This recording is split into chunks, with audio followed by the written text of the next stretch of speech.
चौड़ाई में त्रिलोकी का संग्रह किए हुए है।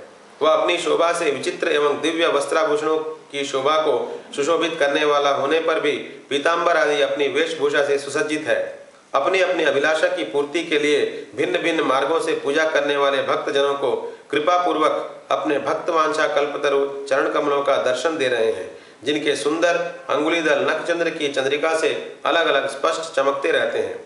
सुंदर नासिका, अनुग्रह वर्षी भौएं, कानों में झिलमिलाते हुए कुंडलों की शोभा, बिंबाफल के समान लाल लाल अधरों की कांति एवं लोकार्तिहारी मुस्कान से युक्त मुखारविंद के द्वारा वे अपने उपासकों का सम्मान अभिनंदन कर रहे हैं। वत्स, उनके नितंब देश में कदम कुसुम की केसर के समान पीत वस्त्र और सुवर्णमयी मेखला सुशोभित है तथा वक्षस्थल में अमूल्य हार और सुनहरी रेखा वाले श्रीवत्स चिन्ह की अपूर्व शोभा हो रही है। वे अव्यक्त मूल चंदन वृक्ष के समान है। महामूल्य केयूर और उत्तम उत्तम मणियों से सुशोभित उनके विशाल भुजदंड ही मानो उनकी सहस्रों शाखाएं हैं और चंदन के वृक्षों में जैसे बड़े बड़े सांप लिपटे रहते हैं, उसी प्रकार उनके कंधों को शेष जी के फणों ने लपेट रखा है। वे नागराज अनंत के बंधु श्री नारायण ऐसे जान पड़ते हैं मानो कोई जल से घिरे हुए पर्वतराज ही हों। पर्वत पर जैसे अनेकों जीव रहते हैं, उसी प्रकार वे संपूर्ण चराचर के आश्रय हैं। शेष जी के फणों पर जो सहस्रों मुकुट हैं, वे ही मानो उस पर्वत के स्वर्णमंडित शिखर हैं तथा वक्षस्थल में विराजमान कौस्तुभमणि उनके गर्भ से प्रकट हुआ रत्न है। प्रभु के गले में वेद रूप भौरों से गुंजायमान अपनी कीर्तिमयी वनमाला विराज रही है। सूर्य, चंद्र, वायु और अग्नि आदि देवताओं की भी आज तक पहुंच नहीं है तथा त्रिभुवन में बेरोक टोक विचरण करने वाले सुदर्शन चक्र आदि आयुध भी प्रभु के आसपास ही घूमते रहते हैं। उनके लिए भी आप अत्यंत दुर्लभ हैं। तब विश्व रचना की इच्छा वाले लोक विधाता ब्रह्मा जी ने भगवान के नाभि सरोवर से प्रकट हुआ वह कमल, जल, आकाश, वायु और अपना शरीर, केवल ये 5 ही पदार्थ देखे। इनके सिवा और कुछ उन्हें नहीं दिखाई दिया। रजोगुण से व्याप्त ब्रह्मा जी प्रजा की रचना करना चाहते थे। जब उन्होंने सृष्टि के कारण रूप केवल ये 5 ही पदार्थ देखे, तब लोक रचना के लिए उत्सुक होने के कारण वे अचिंत्य गति श्रीहरि में चित्त लगाकर उन परम पूज्य प्रभु की स्तुति करने लगे। 9वां अध्याय, ब्रह्मा जी द्वारा भगवान की स्तुति। ब्रह्मा जी ने कहा, प्रभो, आज बहुत समय के बाद मैं आपको जान सका हूँ। अहो, कैसे दुर्भाग्य की बात है कि देहधारी जीव आपके स्वरूप को नहीं जान पाते। भगवान, आपके सिवा और कोई वस्तु नहीं है। जो वस्तु प्रतीत होती है वह भी स्वरूपता सत्य नहीं है, क्योंकि माया के गुणों के क्षुभित होने के कारण केवल आप ही अनेकों रूप में प्रतीत हो रहे हैं। देव, आपकी चित्त शक्ति के प्रकाशित रहने के कारण अज्ञान आपसे सदा ही दूर रहता है। आपका यह रूप जिसके नाभि कमल से मैं प्रकट हुआ हूँ, सैकड़ों अवतारों का मूल कारण है। इसे आपने सत्पुरुषों पर कृपा करने के लिए ही पहले प्रकट किया है। परमात्मन, आपका जो आनंद मात्र भेद रहित अखंड तेजोमय स्वरूप है, उसे मैं इससे भिन्न नहीं समझता। इसलिए मैंने विश्व की रचना करने वाले होने पर भी विश्वातीत आपके इस अद्वितीय रूप की ही शरण ली है। यही संपूर्ण भूत और इंद्रियों का भी अधिष्ठान है। हे विश्व कल्याणमय, मैं आपका उपासक हूँ। आपने मेरे हित के लिए ही मुझे ध्यान में अपना यह रूप दिखलाया है। जो पापात्मा विषयासक्त जीव है, वे ही इसका अनादर करते हैं। मैं तो आपको इसी रूप में बार बार नमस्कार करता हूँ। मेरे स्वामी, जो लोग वेद रूप से वायु से लाई हुई आपके चरण रूप कमल कोश की गंध को अपने कर्णपुटों से ग्रहण करते हैं, उन अपने भक्तजनों के हृदय कमल से आप कभी दूर नहीं होते, क्योंकि वे पराभक्ति रूप डोरी से आपके पाद पद्मों को बांध लेते हैं।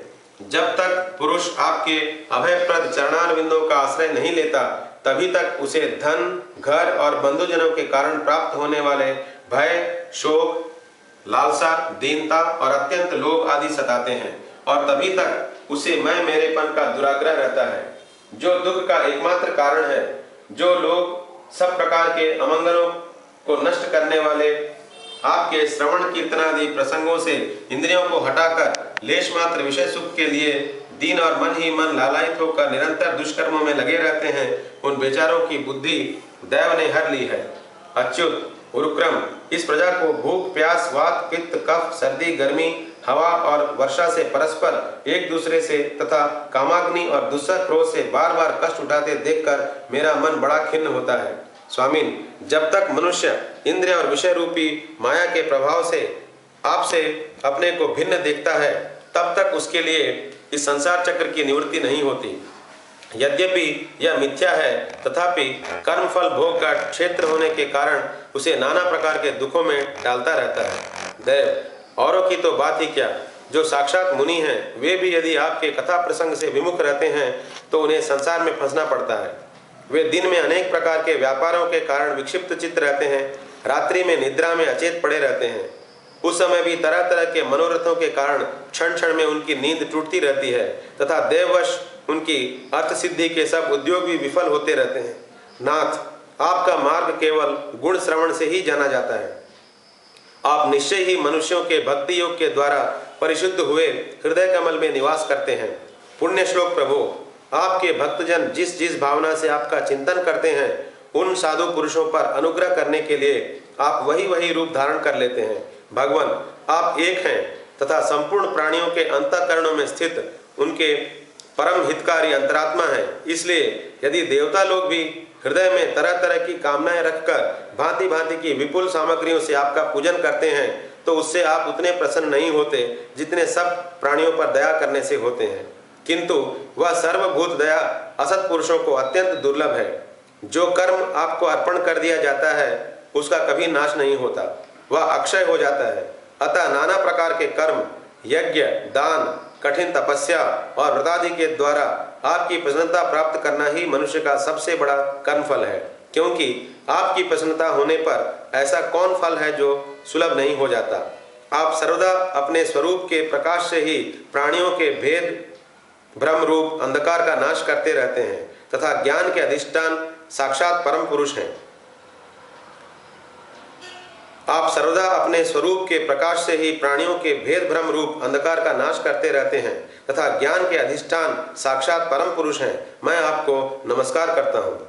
संसार की उत्पत्ति, स्थिति और संहार के निमित्त से जो माया की लीला होती है, वह आपका ही खेल है।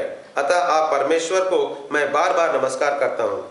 जो लोग प्राण त्याग करते समय आपके अवतार, गुण और कर्मों को सूचित करने वाले देवकी नंदन, जनार्दन, कंस निकंदन आदि नामों का विवश होकर भी उच्चारण करते हैं, वे अनेकों जन्मों के पापों से तत्काल छूटकर मायादि आवरणों से रहित ब्रह्म पद प्राप्त करते हैं।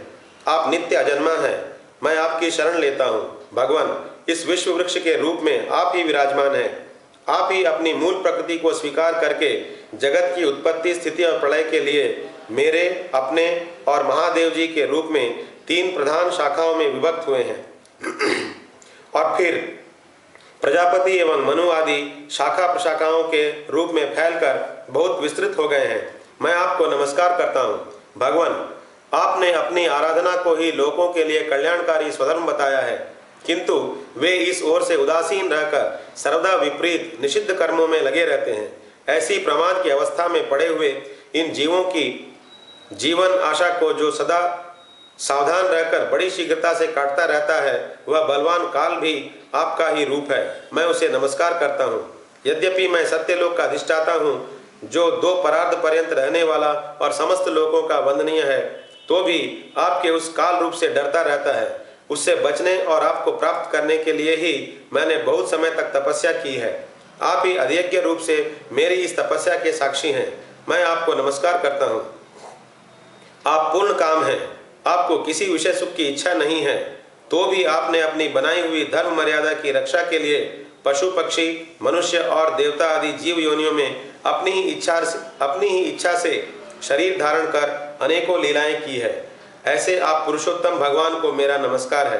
प्रभु, आप अविद्या, अस्मिता, राग, द्वेष और अभिनिवेश पांचों में से किसी के भी अधीन नहीं हैं। तथापि इस समय जो सारे संसार को अपने उदर में लीन कर भयंकर तरंगमालाओं से विक्षुब्ध प्रलयकालीन जल में अनंत विग्रह की कोमल शैया पर शयन कर रहे हैं, वह पूर्व कल्प की कर्म परंपरा से श्रमित हुए जीवों को विश्राम देने के लिए ही है।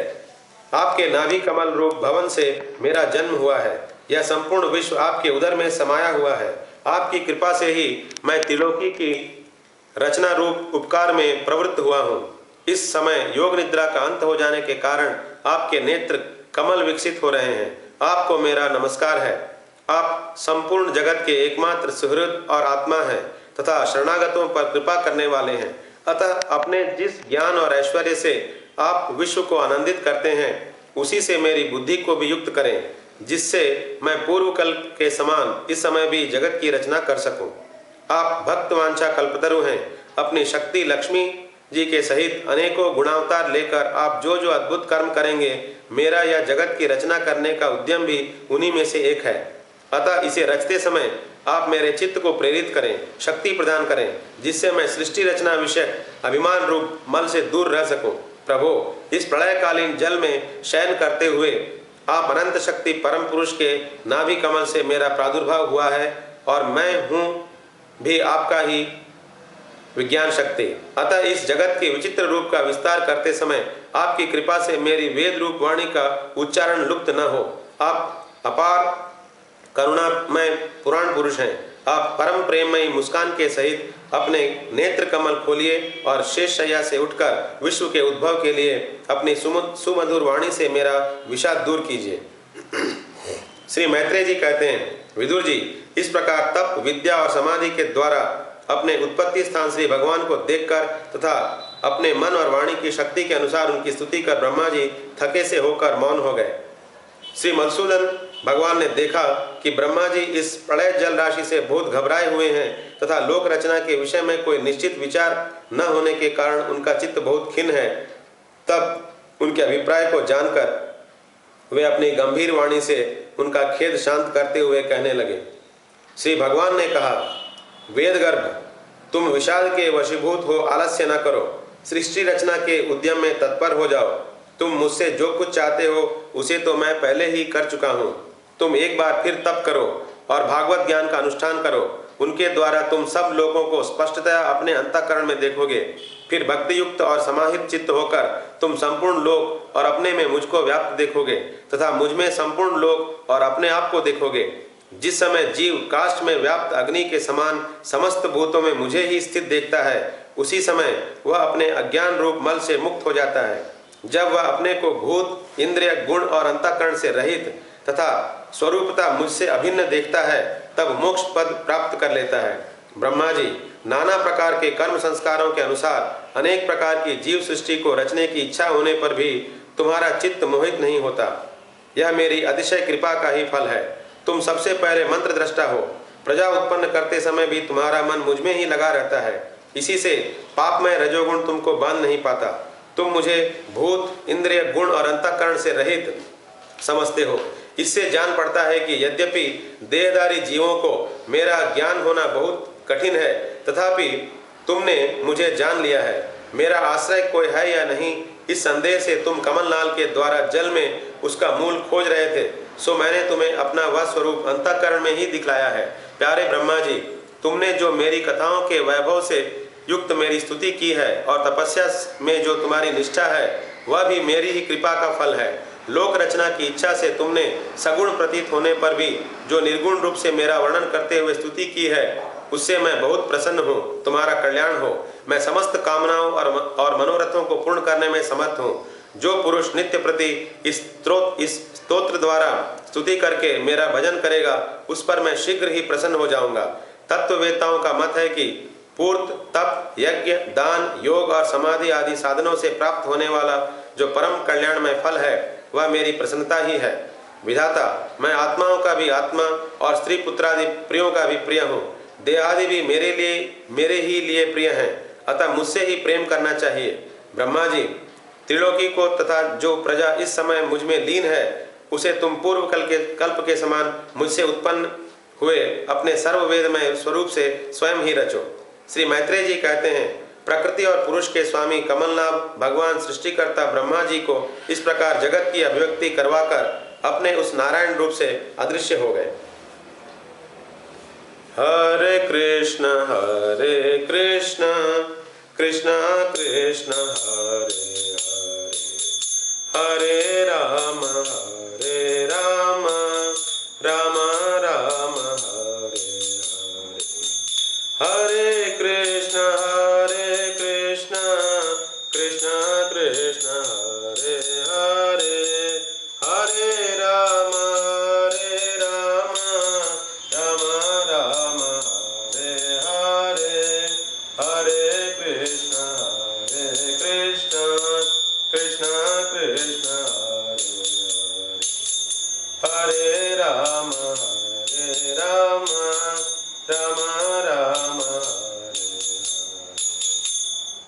जय श्री कृष्ण।